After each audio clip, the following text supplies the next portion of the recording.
So there seems to be a bit of a fault with these Makita radios. It's happened a couple of times with this one. The screen will come up with power fail at the bottom even though it's got it plugged into the mains or it's got a good battery in it. But I found a way of sorting it, and it was to open up the back. You take your battery out, and what you need to do is take one of the batteries out the bottom, AA batteries. And you've got to wait until the display at the front goes blank. See how it's gone blank there?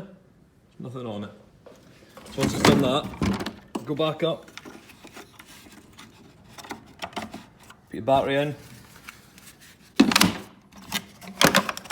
I'll plug it into the mains, and it should work perfect.